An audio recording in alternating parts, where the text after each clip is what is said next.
Namaste everyone, this is Radhika Chopra. Welcome to all my Instagram followers as well as to my YouTube channel. Today I want to discuss my own personal experience, and I have made videos earlier, so this would just be part of it would be a repetition of that, and part would be some more information that may be coming through. I had asked a few days ago to all my viewers on Instagram if they had any questions, and a few people sent in messages about asking me about pranayam, breaths and kriya. It's because I shared on my Facebook page about the parampara I follow and my Guruji's video on it. So I also have a few questions which probably would be questions of many of the viewers as well. These are common questions regarding pranayam, breath or kriya practices. So the way my journey began, and so this platform is really to share my own personal experience and not to teach people anything. So my journey began with the breaths that I do, which are called the 8 spiritual breaths. I was introduced to this breath, this technique and this parampara about over a decade ago. I think in India especially, we all have at least heard, if not practiced or seen, people speak about pranayam. Now this is something which is fairly common knowledge, and we all know that there is something called pranayam or there's something called kriya, and we have great teachers and gurus who are teaching various kriya techniques. And so there are many people who are doing, say, art of living kriya, which is the Sudarshan kriya, or through Isha, and of course there are many other schools of breath. So this is about my journey, that why do we do kriya and what made me want to do kriya. So it all started with an introduction to the practice of kriya through Sudarshan kriya for me. So art of living, it's because there was a course that was happening very close by. At that point, for me personally, I was looking at something that would stabilize me emotionally, mentally, due to post-traumatic disorder. I was having anxiety attacks, and so I was looking for something that would help me through that as well as enhance my life. Because despite whatever I was going through, I'm fundamentally a seeker for growth, for evolution, for spiritual evolution, or even mental or emotional. So, and I think we all are looking for the same thing. It's just that for me the drive was very strong, and I knew that this was the path for me, right? So the 8 breaths, how has it helped me? I think it's been a process of awakening into life. I have become more and more present in my life. Now, do I have a mind that wanders? Do I have not good days? Of course, I do. But I think when I look back at my journey and my whole, relationship when it started with these breaths, I feel like I'm a very, very different person. And we all keep changing through life. Life experiences, we learn something, we grow into something. But I can say that it's been very, very profound for me, and I give the credit to these breaths. So yes, it's a process for me and a process of awakening into my own life. I also think it's been detoxification. So it's helped me detoxify physically, even mentally and emotionally, for sure. When we have any breathing technique, there is a pranavayu, there's an inhalation and there is an exhalation. And that exhalation, when done in a certain way, it helps you to detoxify even at a physical level. Today, medical doctors also know and speak of the value of the right breathing, right? So also it's also a process, according to me, of becoming more and more aware of your quality of your thoughts. So I may have similar quality of thoughts. See, our thoughts are coming from our tendencies. We all tend to think in a certain way, right? Uh, so, like for example, in astrology, they say the moon or the Chandra and its nakshatra, its placement in its rashi determines the kind of thought processes. I mean, that's one of the determinants for the kind of thought processes you have. So we have, keeping that aside, we all have a certain quality of thoughts. So I think it started to change the quality of thoughts, or at least I've started becoming more aware of it, of my tendencies, of my patterns. Do I play into it? Sometimes yes, I do, but there is a greater awareness. And I think that is a huge achievement in itself. And those who have achieved that know what I'm talking about. The process of the breaths has, it's like a discipline, it's a routine, it's a system in your life. And I know that when we have certain systems in our life, we have those placements, our life, we give direction to energy, we give a direction to even our day. So I look at it as a time of self-investment, a time for myself, being a homemaker, being a mother, a wife. We often find ourselves not having any time for ourselves, and when we do, we want to watch a movie, or we find things that distract us. So we're really not sitting in our own company. Now, whether you're a woman or a man, I think it's very important that we learn to sit in our own company. And you will realize that how difficult, as wonderful as it sounds and as easy as it sounds, it's also a very difficult thing to do because we are so used to being distracted. So for me, doing the breaths has been an investment in my own time. It's literally a gift you give yourself for yourself. So that's how the breaths have been for me. Now, the 8 spiritual breaths particularly are a little different from the other breaths that I have seen and known and even practiced before, that they always have an affirmation with it. And these affirmations, basically, that direct the energy. You see, the direction of the energy is very, very important. When we are awakening a certain energy within us, we are opening ourselves to it, it needs to find a direction. And I will share something that I wrote in my book about this. So we'll come to that later. But it gives a certain command and gives a certain direction to this energy. So it knows what to do. And therefore, we hear about the word intention so much. So it's very important. What am I seeking? What is it that I desire? Or what is it that I would like to have through this process? So that intention becomes very important. So one does control the life force, or gives direction to, not controls it, but really gives it a direction. Hence, there is, as I said, there's an intention, or there is a will, there's an action, and yet at the end of it, you're becoming a witness to what's happening. Now, I think this is key.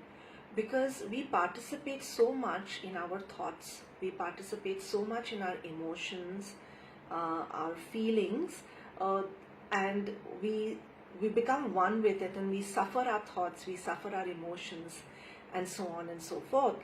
But when we become a witness, you distance yourself from it, and that gives you objectivity. So I think there are times when I'm able to do that.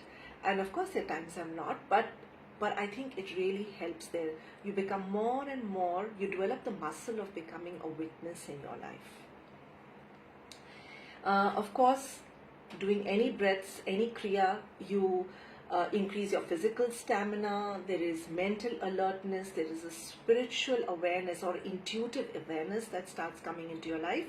This is something anybody who's done, at least in my community of the 8 spiritual breaths, would probably tell you that this is something that they all have experienced.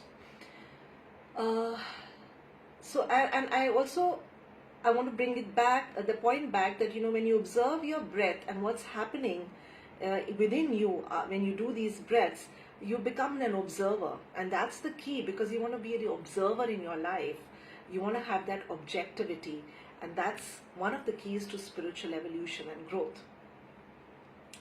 Now, as I said, there are many people who, in our country, who are very, or our cultures, especially in the East, are very well versed with different breaths, and it's something you can access very easily. I want to bring up 2 points, because this is something my Guruji Santosh Sachdeva, she brought this up, and she constantly brings this up in her courses of teaching these breaths. Are 2 very important things. One is, always have a person to guide you. The reason being that there is it's a process that is moving through, the junk inside you that you don't even know where it's coming from. And you will have certain internal or even external experiences. And what happens is, you can easily become perturbed or disheartened or confused. And I think it's really, really important for you to have someone that you can speak to, who can demystify for you, or give you clarity, or lead you to your own understanding, so you're able to move through it and not get stuck with it. And I think a lot of people land up in this problem because they are associated with big organizations and they don't have access to the teachers. Or so whoever you learn, whatever practice you do, you must have access to the person who's taught you, so they can help you through whatever comes up. So you don't drop this process, or you don't get confused, or you're not left fragmented and incomplete with it. The second thing is, stick to one process. And I'm saying this because as I said, I'm inherently a seeker, and I like to know more. And you come across so many different techniques, and they all hold promises. They all hold promises, they claim promises, and it's very, very tempting. And some of us are very enthusiastic and in a hurry as well. So we want to try different techniques. Maybe this will work, that will work, and this will help me. And while that enthusiasm has led you to a practice that suits you, it can also distract you from that practice, because then people tend to have various different practices, and they will go for one person's technique, and then they will see a video of another person's technique, and they will incorporate it. And this is extremely confusing from the energetic point of view. And so this is one of the questions which I will read out. I had a viewer ask me, why can't we do 2 different types of kriyas or breaths or techniques? Say one in the morning and one in the evening. So she asked me, so I can consistently do one and I can do the other when I feel like it. While that's a very noble intention, we must understand that pranayam, or the practice of breath, is an energetic process. And there is a system, it's a process, as the word says. One kind of breath or one technique locks into the other. And when we do different ways of doing this, you confuse the energy. So while you think you're doing something right, there is great confusion in energy. It's like a traffic light which has no stop sign, no go, and everybody thinks they can go, and what happens? There's a car crash. So in the same way, it's very important to maintain one discipline, one system, one technique, stop, start. So all the kriyas are designed in a way that the processes are locked one into the other. So I think that is the reason. And because the prana will affect your nervous system, a lot of people have nervous breakdowns or anomalies in their body, and this can impact our physical health. And hence it is recommended we do not mix 2 practices. Having said that, a simple anulom vilom at any other time in the day, in the evening, or just sitting down and observing your breath moving in and out of the body, even that itself is a kriya. Kriya is actually just a practice and something that is, there's an action that is happening. So I think that should be fine, but not 2 breaths. My Guruji, as I said, Santosh Sachdeva, has warned of this, and she often sees people who come to learn the breaths from her who have still doing breaths from other paramparas, and she always tells them, do not do that, do not learn the breaths that I teach, because it's very important for you to stick to one process. So there is great wisdom in that advice, and it's really for our own good. Okay. Then I also want to say that my Guruji always says this, and I'm really guilty of not doing this, but I thought I'd write it down because she says this, and I don't do this consistently as I should. That always document your process, because whenever we do any kind of technique of breathing or pranayam, there is an unfoldment that's happening. Layers and layers of unfoldment is happening. And it's important to understand the process. It's like watching a movie that comes to a certain conclusion or a finale or at the end of it, right? So, getting enlightened. Now, the word enlightenment is a very huge word, and there are many people who claim to be enlightened and they're not. But very simply, as my Guruji says, enlightenment is basically light coming into that, you are unburdened, or you're freed, or you're enlightened from that particular aspect of life, right? So let's say that there's light and not darkness anymore. So that way, enlightenment, it's not about having an experience, because a lot of people who do different meditations and breaths get very caught up in the experience, and they think having the experience is everything. But really, the understanding of what it is, the understanding that you get out of it, that results in your personal growth, greater understanding, more functional, you are being more functional in your life. I think that is what is the objective. I also had a question from one of the viewers asking, what is the best time to do Kriyas? Can one do it post dinner? Now, it is often seen, and you'll see it yourself, that when you wake up early in the morning, before your day begins, any other activity begins, and you take some time out for pranayam or for kriya, it is the best time, because what will happen in the day, the activities will interfere, and your mind is going to come in between and tell you, you know what, start from tomorrow, or it's okay if you didn't do it today. So once you start your day first with your breaths or your kriya or your practice of meditation or your sadhana, whatever you say or whatever you're doing, and then you start your day, one is you will be able to have much more physical productivity in the day, as well as you will be able to handle the day better. Secondly, you will also not the day won't come in the way of your practice, because it won't be sustainable. Now, this is generally seen. Secondly, post dinner, one is when you do any kind of breaths, you need to have an empty stomach. So if somebody tells me, if she asked me, but if I eat dinner by 6 and I can do kriya by 8, the thing is, the prana is that you're moving energy through your body, so there is an upsurge of energy. And at night, you want to have your body more rested, not activated. So hence, kriya is better in the morning. The other thing is that through the day we have certain doshas which are active, and in the morning there is vata dosha which is more active, and it's good to do any vata activity which is breath, so direction of breath. Vata is air quality, and it can create a storm or it can be directed in a particular way. So you want to use the time of the vata to do a vata activity to get the maximum benefit. So it's definitely advised in the day for so many reasons. My Guruji also mentions, and I see that a lot of people are not able to stick to the practice, but one of the things that she mentioned is do the breaths at the same time every day in the same place. And now this becomes a bit of a problem for people. One is the same time, so I don't have flexibility. And the thing is the same place. Now we live in apartments in this city, or you could be living, or big families, and we may not have the same place available. I'm assuming the reason why this is advised is because when we sit in a particular, like you sit in a particular place to eat your meals, so your body knows that this is where you will sit and you will eat meals.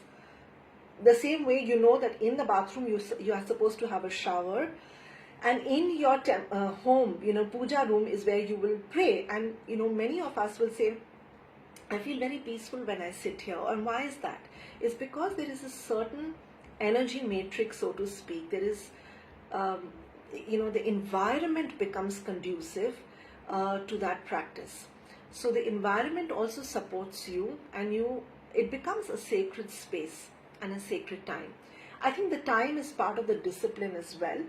And what happens is, now when you started on the process of sadhana, the way I see it is that you will have, it becomes an automatic process after some time, and you want to appear in that space so that the process can happen completely beautifully and harmonious for you. So that is why you will sit in the same place at the same time, if possible.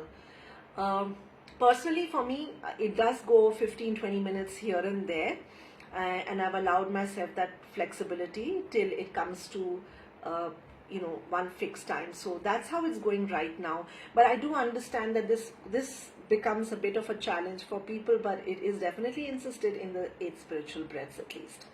I'm not sure about the other Kriya practices. Okay. So, as I said, I have been doing these breaths for a very long time now. Well, I've been doing the breaths for the last 2 years. I had done it earlier, stopped in between. But I don't know how many of you have picked up my book. It's Touched by Life, My Adventures with Embracing the Unknown. It's available on Amazon. And somebody asked me a question, and so I picked it up, sharing with that person something that I've written in my book, my own experience. So when I came across this chapter, I thought it was very apt for today. So this chapter is my own experience, and remember, this book is written years ago and I was in a very different place. So I'm just sharing what was going on. So this chapter is called Sitting in the Fire. And it says, the phoenix must burn to emerge. This is a quote by Janet Fitch, who is an author. So I have shared here that by now the meditation sessions grew more intense. The reason I'm sharing this is that it can become very intense for some people. Please remember that this is my own personal experience, and yours may be very different because you are a different physical body, different karmic body, right? So it's very different for everybody. But for me, it grew more intense. I started to keep a journal for of my experiences. This is because my Guruji had mentioned I should. I could sense energy move up and down my body. Sometimes the insides of my head felt compressed. I felt heat up and down my spine, and it all unnerved me. So this is where I was, that I got a little fearful of the experience. And Santosh Sachdeva had written another book called The 8 Spiritual Breaths. So she suggested I pick it up and go through the breaths and see if something appeals to me and I should try it. So this is obviously, I just started meditation and not the breaths. She guided me with my breaths. She said to do all the 8 breaths very slowly with few repetitions of each. I would have guidance from her and someone else I met, who was my Guru Bhai Rohit Arya. Now the reason I'm saying, reading this out is because it kind of validates what I just spoke about, is that you need to have someone who guides you. I was very fortunate to have somebody very easily accessible to guide me. Okay. So, of course, I had very intense experiences associated with the Kundalini, and there were times I felt I was just going to die. And then I was given advice by my Guru Bhai to just chug on, that just go on and be willing to handle discomfort. You see, we all are looking for comfort and the easy way out. And as far as those people who are looking for a spiritual evolution, there is no easy way out, and there requires a perseverance. And I think that's true for all spheres of life. Okay, so I was going through certain anxiety attacks at that time. So then the second gem of wisdom that changed something for me: energy does not differentiate between good or bad. It flows towards the most predominant thought This path comes with responsibility, and you have to look at your beliefs and thoughts. And this is really important for people to get, that we have to constantly examine and see what we are feeding, right? So I even today have to stop and say, okay, what am I constantly feeding? And sometimes it's quite a struggle, and I need to be jolted out or coaxed out of it, whether through my my teacher, my guru, or self-mentoring, whatever it is. These words gave me one of the big lessons. Many a times we work only at the level of energy and not with the intellect. The result is many people simply become more of who they are. So if there is no intention, where would the energy flow? So that is the importance of intention. Evolution in consciousness was not about adding more and more information or credentials or certifications or even learnings or even personality traits and ideas. It was an undoing. And this is the detoxification process. I think we need to empty ourselves and fill ourselves with more information. I am definitely a seeker of information, but I've also realized that we need to empty ourselves more and more and more. Okay? So, and also I want to share this, it's funny when I read it now, but it was not funny then. I was going through a process, and many of you may be going through difficult processes while doing certain sadhanas, if you're lucky, I would say. I told my Guruji, I think I'm dying. And she looked at me most casually and said, so what, then die. And in the years that followed, I realized my Guru was exactly what I needed. She never asked me to believe anything. In fact, she did not even give sermons at all. She does not.